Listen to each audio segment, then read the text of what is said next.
Ladies and gentlemen, welcome to कुंभ नगरी प्रयागराज। उत्तर प्रदेश के प्रयागराज में 4000 हेक्टेयर में होने वाले कुंभ मेले में दुनिया भर से करोड़ों लोग आएंगे, जिसमें जल सुविधा पर 40 करोड़ रुपए खर्च किए गए हैं और यह 25 सेक्टरों में 1249 किलोमीटर लंबी पाइपलाइन के माध्यम से उपलब्ध कराई गई है। 2013 में आयोजित महाकुंभ मेला अब तक का सबसे बड़ा धार्मिक आयोजन माना गया था, जिसमें करीब 12 करोड़ से अधिक श्रद्धालु शामिल हुए थे। लेकिन 140 साल बाद आयोजित होने वाला यह महाकुंभ अपनी भव्यता में उस महाकुंभ से भी अधिक होने वाला है। देश विदेश से 40 करोड़ से ज्यादा श्रद्धालुओं के आने की उम्मीद है और इसकी विशालता का अंदाजा इसी बात से लगाया जा सकता है कि इसका अनुमानित बजट 6382 करोड़ रुपए है। भारतीय अंतरिक्ष एजेंसी इसरो का कहना है कि कुंभ मेला इतना विशाल और भव्य होता है कि अंतरिक्ष से भी देखा जा सकता है। लेकिन आपके मन में यह सवाल जरूर उठता होगा कि यह इतना विशाल और प्राचीन आयोजन आखिर शुरू कहां से हुआ और इसके पीछे का इतिहास क्या है। क्या इसका उल्लेख भारतीय वेदों, पुराणों और धर्म ग्रंथों में मिलता है या फिर इसके पीछे कोई और गहरी और रहस्यमय कहानी छिपी है। और सबसे रोचक बात यह है कि कुंभ के शाही स्नान का पहला अधिकार केवल नागा साधुओं को दिया जाता है, जबकि अन्य साधु संतों को उनके बाद स्नान करने का अवसर मिलता है। इस विशेष परंपरा के पीछे छिपा है एक अद्भुत इतिहास जो नागा साधुओं को इतना विशिष्ट और सम्माननीय बनाता है। महाकुंभ का आयोजन प्रयागराज के त्रिवेणी संगम पर होता है, जहां गंगा, यमुना और सरस्वती नदियों का संगम माना जाता है। लेकिन यहाँ केवल गंगा और यमुना ही दिखाई देती है। तो आखिर कलयुग में सरस्वती नदी अदृश्य क्यों हो गई? क्या यह केवल एक धार्मिक मान्यता है या इसके पीछे कोई गहराई से छिपा हुआ वैज्ञानिक रहस्य है? और प्रयागराज में स्थित अक्षय वट, जिसे अमर वृक्ष माना जाता है, जो सृष्टि के विकास और प्रलय का साक्षी रहा है, इसके पीछे का इतिहास और महत्व भी जानेंगे। 2025 के महाकुंभ में भारत के 13 प्रमुख अखाड़े हिस्सा लेने वाले हैं। जानेंगे कि अखाड़ों का इतिहास क्या है, उनका विशेष महत्व क्या है और इस बार किन्नर अखाड़े को शामिल करने के पीछे की वजह क्या है। इन सभी सवालों का जवाब और महाकुंभ के अनसुने रहस्यों की परतें इस डॉक्यूमेंट्री में हम आपके सामने खोलेंगे। तो जुड़े रहिए हमारे साथ, क्योंकि यह केवल एक मेला नहीं बल्कि आस्था, इतिहास और संस्कृति का संगम है। प्राचीन ग्रंथों में कुंभ मेले का स्पष्ट उल्लेख नहीं मिलता, फिर भी इसे भारत का सबसे बड़ा तीर्थ माना जाता है। यही नहीं, 2017 में इसे यूनेस्को ने मानवता की मूर्त सांस्कृतिक विरासत की सूची में भी शामिल किया, जो इसकी ऐतिहासिक और सांस्कृतिक महत्व को दर्शाता है। कुंभ संस्कृत का ऐसा शब्द है जिसका अर्थ होता है कलश या घड़ा। लेकिन सवाल उठता है कि अगर कुंभ केवल पानी का घड़ा है तो यह इतना बड़ा और विश्व विख्यात त्योहार कैसे बना। आइए इस वीडियो में हम आपको महाकुंभ के आरंभ से लेकर आज तक की पूरी यात्रा के बारे में बताएंगे। कुंभ मेले के इतिहास को समझने के लिए हमें 2 प्रमुख पौराणिक कथाओं को जानना होगा, जो इस पर्व की गहराई और महत्व को उजागर करती हैं। महाकुंभ 2025 एक ऐसा धार्मिक और आध्यात्मिक अनुभव होगा जिसे शब्दों में बयान करना मुश्किल है। इस आयोजन की शुरुआत 13 जनवरी को पौष पूर्णिमा से होगी। इसके बाद मकर संक्रांति, मौनी अमावस्या, बसंत पंचमी, माघी पूर्णिमा और महाशिवरात्रि जैसे पवित्र पर्व 45 दिनों के अंतराल में मनाए जाएंगे। इस महायज्ञ में करीब 40 करोड़ श्रद्धालुओं के शामिल होने की संभावना है। गंगा की पवित्र धाराओं के बीच गूंजते जयकारों की आवाजें, सोने चांदी से सजी चमचमाती पालकियां और आकाश में उठती धुएं की लकीरें, ऐसा अद्भुत दृश्य केवल महाकुंभ में देखने को मिलता है।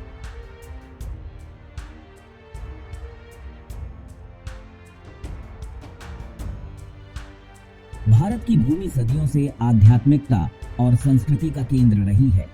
यहाँ की नदियाँ, पर्वत और मेले हमारी सभ्यता के अद्भुत प्रतीक हैं। इन्हीं में से एक है महाकुंभ मेला, दुनिया का सबसे बड़ा आध्यात्मिक आयोजन। आज हम आपको ले चलेंगे इस दिव्य मेले की यात्रा पर, जहाँ आस्था, परंपरा और अद्भुत रहस्यों का संगम होता है। कुंभ मेले का इतिहास हजारों साल पुराना है। मान्यता है कि समुद्र मंथन के दौरान अमृत कलश से कुछ बूंदें 4 स्थानों पर गिरी प्रयागराज, हरिद्वार, उज्जैन और नासिक, यही स्थान कुंभ मेले की शुरुआत का आधार बने। कुंभ का पहला उल्लेख स्कंद पुराण और महाभारत में मिलता है। इस मेले की परंपरा आदि गुरु शंकराचार्य द्वारा पुनः स्थापित की गई थी। क्या आप जानते हैं कि हर बार 12 साल में कुंभ का आयोजन क्यों होता है? यह खगोलीय गणनाओं पर आधारित है, जब सूर्य, चंद्रमा और बृहस्पति विशेष स्थिति में आते हैं।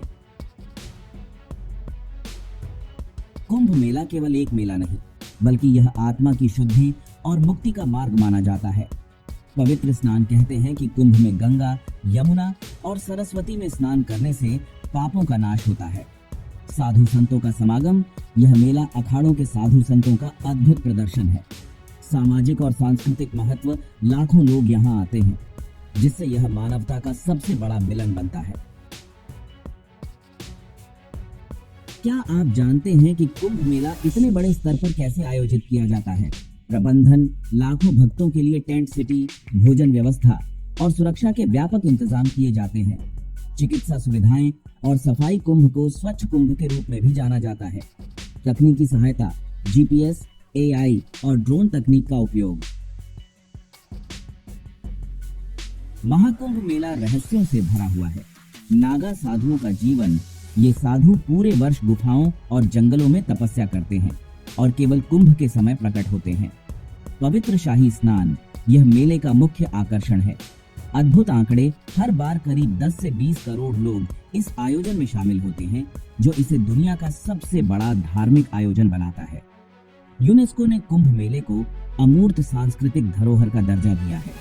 यह मेला न केवल भारतीयों के लिए, बल्कि विदेशी पर्यटकों के लिए भी आस्था और आकर्षण का केंद्र है। महाकुंभ में स्नान का क्रम बहुत पवित्र और अनुशासित होता है। सबसे पहले नागा साधु स्नान करते हैं, फिर संत समाज और उसके बाद गृहस्थ लोग संगम में स्नान करते हैं। नागा साधु भारतीय आध्यात्मिकता और संस्कृति का एक रहस्यमय और रोचक पहलू है। उनके बारे में जानना हमारी प्राचीन परंपराओं और अध्यात्म को समझने के लिए बेहद जरूरी है। भस्म से रमा नग्न शरीर, लंबी जटाएं, हाथ में कमंडल लिए नागा साधु, जिनकी उपस्थिति अपने आप में एक रहस्य है। यह साधु अपना और अपने परिवार का पिंड दान स्वयं करते हैं, जिसे बिजवान कहा जाता है।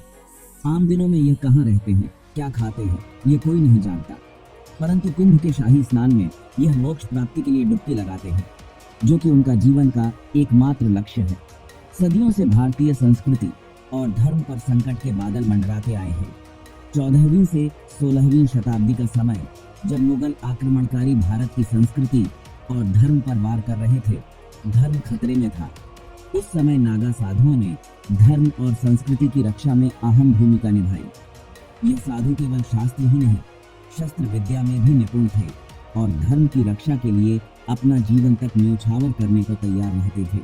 नागा साधु और भारतीय संस्कृति की रक्षा में उनकी भूमिका भारतीय इतिहास में नागा साधु न केवल आध्यात्मिकता के प्रतीक हैं, बल्कि संकट के समय में धर्म और संस्कृति के रक्षक भी रहे हैं।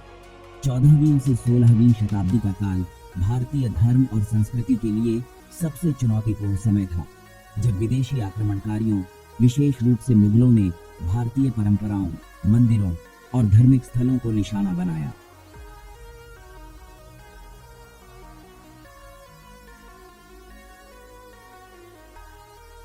मुगल आक्रमणकारी भारत की अमूल्य धरोहरों को नष्ट करने, मंदिरों को ध्वस्त करने और धर्म परिवर्तन के माध्यम से भारतीय समाज पर अपनी छाप छोड़ने का प्रयास कर रहे थे।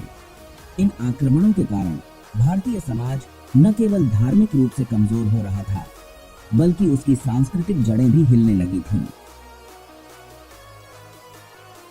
इस कठिन समय में नागा साधु, जो सनातन धर्म के परंपरागत संरक्षक माने जाते हैं, धर्म की रक्षा के लिए आगे आए। नागा साधु केवल ध्यान, तपस्या और भक्ति में ही नहीं, बल्कि शस्त्र विद्या में भी निपुण थे। इन साधुओं ने विदेशी आक्रमणकारियों के खिलाफ प्रत्यक्ष रूप से लड़ाइयों में भाग लिया और धर्म की रक्षा की।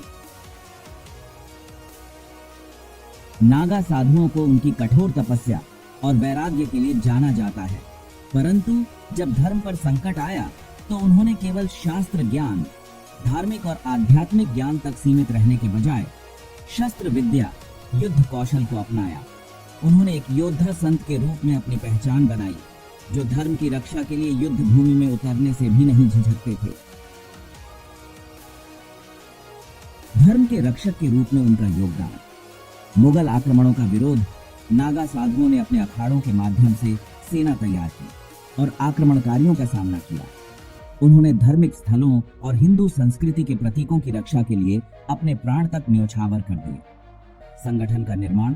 नागा साधु बड़े बड़े अखाड़ों में संगठित थे। इन अखाड़ों ने न केवल धर्म प्रचार किया, बल्कि सामाजिक, सांस्कृतिक और धार्मिक गतिविधियों के माध्यम से समाज को संगठित और सशक्त किया। सनातन धर्म का संरक्षण। नागा साधु मंदिरों, तीर्थ स्थलों और धार्मिक परंपराओं को बचाने के लिए सदैव सतर्क रहे। उन्होंने उन क्षेत्रों में जाकर धर्म का प्रचार किया जहां मुगल आक्रमणों के कारण सनातन परंपराएं कमजोर हो रही थीं। आज नागा साधु कुंभ मेले और धार्मिक आयोजनों में प्रमुख भूमिका निभाते हैं। वे न केवल सनातन धर्म के प्रतीक हैं, बल्कि उस गौरवशाली परंपरा के संरक्षक हैं जिसने सदियों से भारतीय धर्म और संस्कृति को बचाए रखा। नागा साधुओं का इतिहास यह सिद्ध करता है कि वे केवल आध्यात्मिक पथ पर चलने वाले सन्यासी नहीं थे, बल्कि संकट के समय में धर्म और संस्कृति के योद्धा भी थे। उनकी तपस्या, वैराग्य और साहसिक योगदान भारत के इतिहास और संस्कृति का एक अद्वितीय हिस्सा है। नागा साधु न केवल तपस्वी हैं, बल्कि भारतीय धर्म और संस्कृति के अटल रक्षक भी हैं। कुंभ मेले के शाही स्नान का पहला अधिकार नागा साधुओं को ही दिया जाता है। यह परंपरा प्राचीन काल से चली आ रही है और इसे कुंभ मेले का सबसे प्रमुख और आकर्षक हिस्सा माना जाता है। क्यों नागा साधुओं को पहला अधिकार दिया जाता है? नागा साधु वैराग्य, तपस्या और संन्यास का प्रतीक माने जाते हैं। ये साधु दुनिया के मोह माया से दूर रहते हैं और पूरे वर्ष तपस्या और साधना में लीन रहते हैं। शाही स्नान का अधिकार उन्हें इसलिए दिया जाता है ताकि उनकी तपस्या और त्याग का सम्मान किया जा सके। शाही स्नान का महत्व। पहला स्नान। नागा साधु शाही स्नान के लिए पूरी परंपरा और शानो शौकत के साथ निकलते हैं। इसे शोभा यात्रा भी कहा जाता है। अखाड़ों का क्रम। नागा साधु अलग अलग अखाड़ों से आते हैं और हर अखाड़े को बारी बारी से स्नान का अवसर दिया जाता है। पवित्रता का प्रतीक ऐसा माना जाता है कि उनके स्नान के बाद कुंभ का पानी और भी पवित्र हो जाता है। शाही स्नान के दौरान नजारा। नागा साधु अश्व, घोड़ों, हाथियों और बैंड बाजों के साथ स्नान के लिए गंगा या संगम तक आते हैं। उनके साथ उनके अनुयायी, अन्य संत और बड़ी संख्या में भक्त होते हैं। यह पूरा दृश्य एक अद्भुत अनुभव होता है, जहां आस्था और परंपरा का अद्वितीय संगम देखने को मिलता है। क्या सभी नागा साधु स्नान करते हैं? जी नहीं। केवल वे नागा साधु जो इस परंपरा में शामिल होते हैं शाही स्नान का हिस्सा बनते हैं। बाकी साधु और भक्त बाद में स्नान करते हैं। यह परंपरा कुंभ मेले को और अधिक दिव्य और ऐतिहासिक बनाती है। नागा साधुओं का इतिहास यह सिद्ध करता है कि वे केवल आध्यात्मिक पथ पर चलने वाले सन्यासी नहीं थे, बल्कि संकट के समय में धर्म और संस्कृति के योद्धा भी थे। उनकी तपस्या, वैराग्य और साहसिक योगदान भारत के इतिहास और संस्कृति का एक अद्वितीय हिस्सा है।